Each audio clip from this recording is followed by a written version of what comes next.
Hey guys. Oh, well, sorry. Whatever.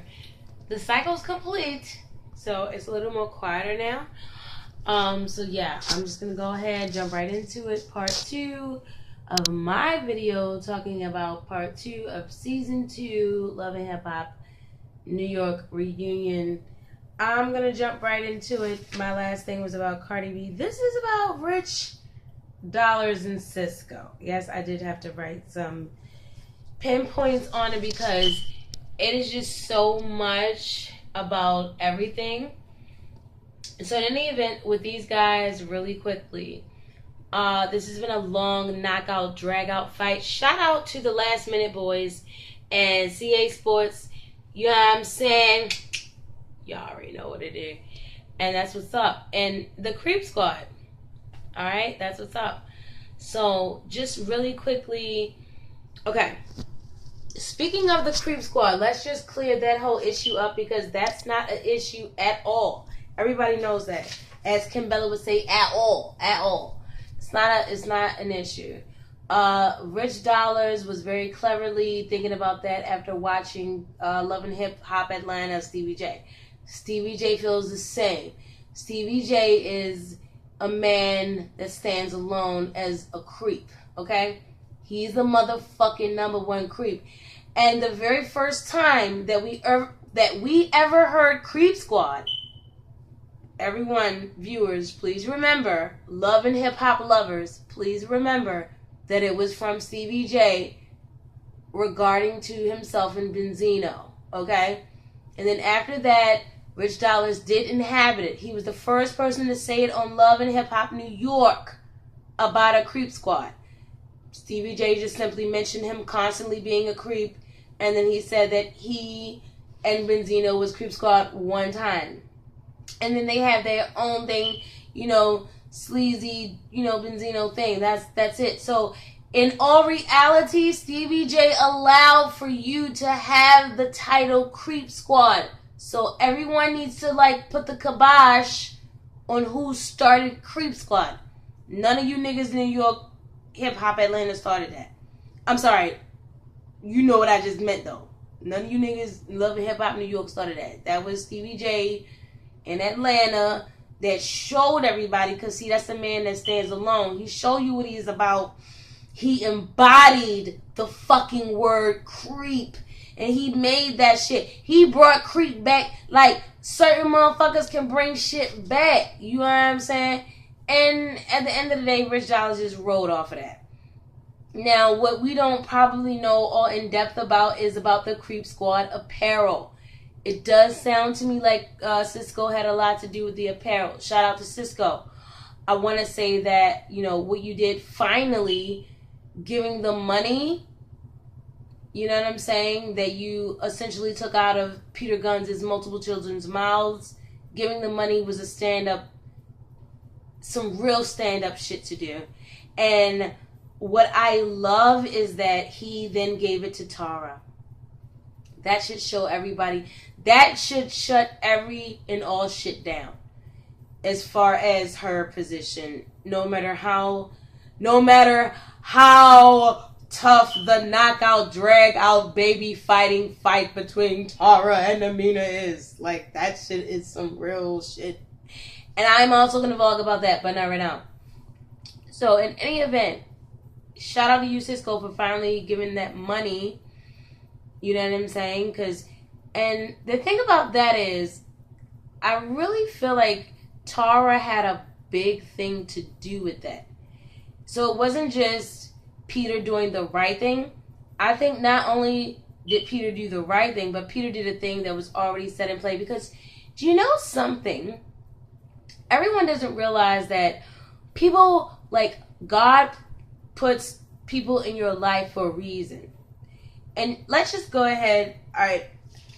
I'm going to skip the Rich and CISCO Dollars shit. Because, my whole thing with those guys was, all right, all I was going to say is those guys need to just go ahead and have a threesome with Diamond Strawberry, see who she likes the best in the threesome.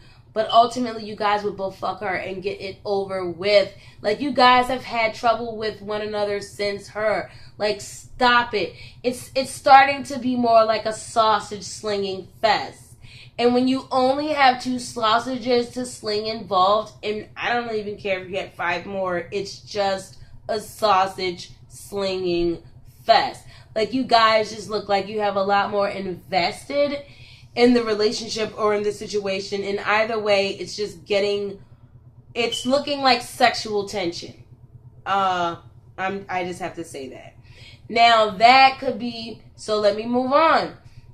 Now, what I found very interesting was if you were to play back the reunion, and in which the manner of Miss Tara threw her hair back up and down, you know, when CISCO had a comment about something. And then I also like their chemistry on screen.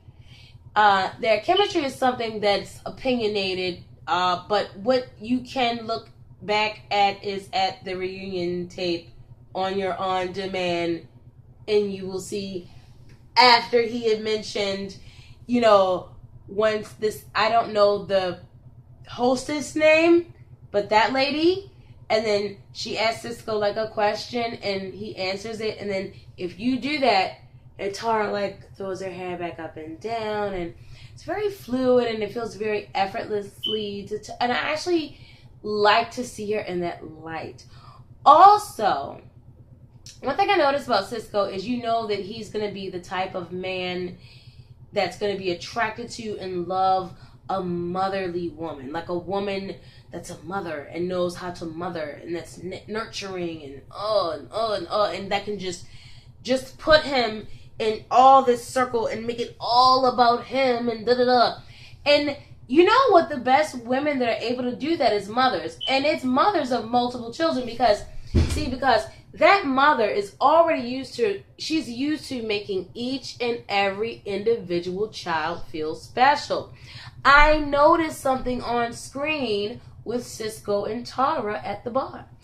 And I noticed something at the reunion after he had made a comment and he had looked to that side of the stage, and he has a certain glimmer in his eye. Now I'm going to make my prediction, folks.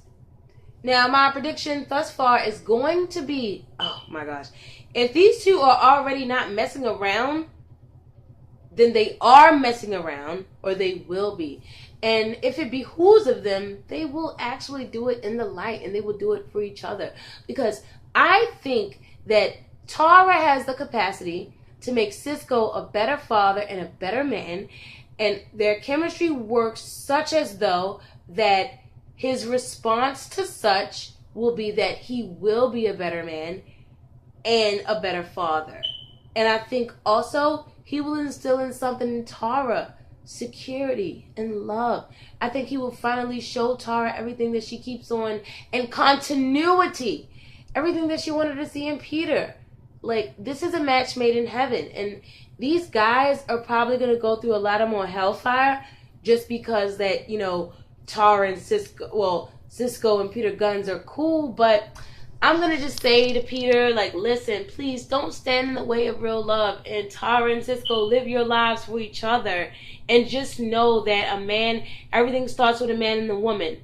And don't do everything for money. Don't do everything for fame. Even if you guys have to just go off and do your thing. Because, you know, Tara is a woman who is always by her man's side. And she's a hustler. She's always going to make money. She doesn't ever have to be in the limelight like this. That's not what she has to do. She just followed Peter into this. And I think that Tara will follow any good man always. And I just really think that her